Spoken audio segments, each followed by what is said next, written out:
अगदी बरोबर आहे. डीबी पथक पेट्रोलिंग करत असताना त्यांना सैतान चौक अशोक चौकाच्या बाजूला या ठिकाणी काही पोरं गांजा चरस पित आहे अशी माहिती मिळाली.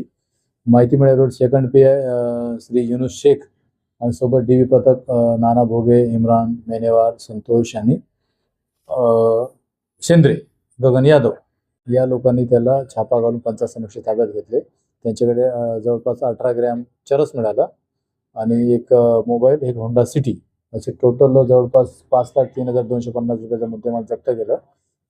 त्याला मान्य न्यायालयात हजर करून PCR घेण्यात आला. नेमकं तो चरस कुठून आणला त्या बाबतीत अधिक विचारपूस सुरू आहे. बरोबर आहे. दर्शन श्याम चरडे म्हणून आहे, पिवडी नदी यशोधरा एरियाचा आहे तो. त्याच्यावर या अगोदर एक गुन्हा आहे.